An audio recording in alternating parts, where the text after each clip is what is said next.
I've got to fly back to London. I need you to take care of my cat. My dogs. So guys, I just finished watching Caught Stealing and honestly, I'm still recovering. My brain is doing that thing where it won't shut up about a movie for like 3 days straight. I'm guessing you know that feeling. The feeling when you're brushing your teeth and suddenly you're like, but wait, what about the cat though? Yeah, that's me right now.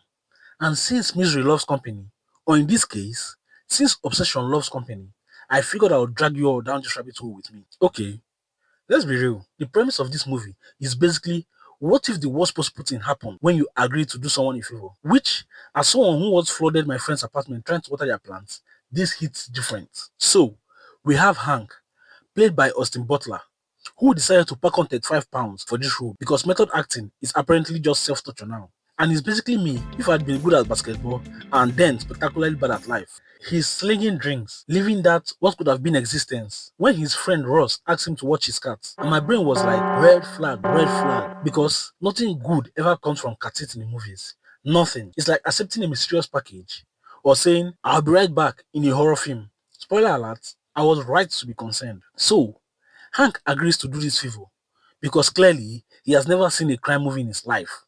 And suddenly, there are Russian thugs at his door. Not like polite Russian businessmen. I'm talking full on, we will break your new cap and ask questions later type. And they think Hank has something. We don't know what, Hank doesn't know what, and probably the cat doesn't even know what. But apparently, Ross left behind some mystery MacGuffin, and now Hank's Tuesday evening has turned into Guy Ritchie's fever dream. For reasons I can't explain, this is exactly the kind of chaos that speaks to my soul. Like, this is every anxiety dream I've ever had about simple tasks going catastrophically wrong, except with more violence and better cinematography.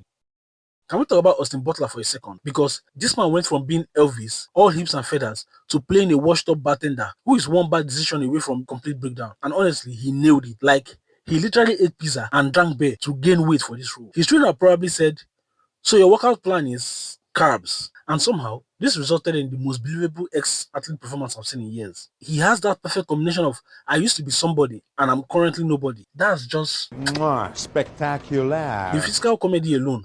Watching this man trying to protect a cat while dodging actual criminals. It's like watching someone play the world's most stressful video game in hard mode. The supporting cast is basically what would happen if you throw a bunch of incredible actors into a blender with some pure chaos energy and hit frappe. So when it shows up, and the chemistry between her and Butler are so eccentric, I'm pretty sure the cinema's projector started smoking. Regina King pops in to remind everyone that she's Regina King, and Jeff will automatically elevate every scene that she's in. But then we get Vincent and Liev as these Hasidic enforcers. And I'm sorry, what? It was like Aronofsky was throwing that at a board of actors who could definitely intimidate me at the grocery store and somehow landed on Comedy Game. And Matt Smith. Poor Matt Smith gets hyped in all the marketing and then disappear faster than my Monday motivation. Bro shows up and sets everything on fire and then bounces. Iconic behavior, honestly. Let me talk about the setting because, oh my god, this movie made me nostalgic for a New York I never even experienced. It is set in 1998, pre-gentrification East Village, and it actually looked like what I imagined New York was like, when rent was affordable and everything was slightly more dangerous, but somehow more authentic. The cinematography is both claustrophobic and epic, like you're trapped in those tiny apartments, but also experiencing this massive urban adventure. It's like Aronofsky shot this in an actual time machine and decided to release it 25 years later for maximum. Remember, everything was terrible, but cool vibes. The neon, the flickering lights, the bar look like they haven't been cleaned since Carter's administration. It is so good. Now, here's where things get interesting. The movie can't decide if it wants to be a dark comedy or a genuinely disturbing crime thriller. And you know what?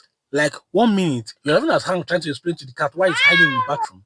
And next minute, someone is getting their face rearranged in ways that will make you question your life choices. It is a tonal whiplash. But it's a kind of tonal whiplash that somehow works because life is a tonal whiplash. Is it as smooth as Guy Ritchie's early stuff? No. Does it matter when Austin Butler is carrying the terrified cat through a war zone while having what appears to be a nervous breakdown? Also, no.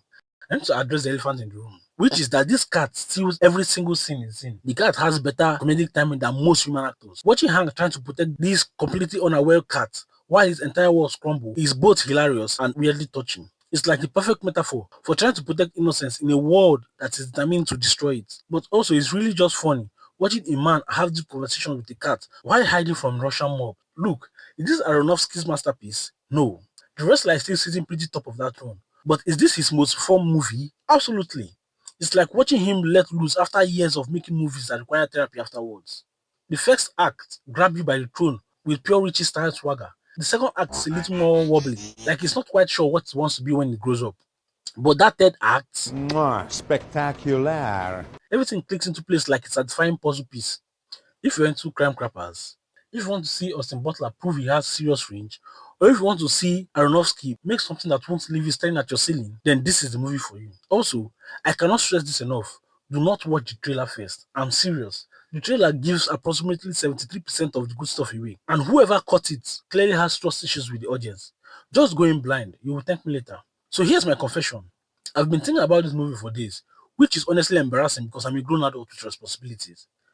But there's something about watching someone's life completely fall apart over a cat-sitting gig that just speaks to me on a spiritual level. Maybe it's because we've all had that moment where we agree to help someone and suddenly we are weighing over our heads. Except usually it ends with awkward small talks, not with dodging bullets while holding a confused cat. Anyway, that's my completely unhinged take on cut stealing. Have you seen it? Are you planning to? Did I oversell Austin Butler's pizza diet? Let me know in the comments and try not to judge me too harshly for spending this much mental energy on a crime capper with a cat. Also, like and subscribe if you want more of me having strong opinion about movie while slowly descending into madness. It's apparently what I do now.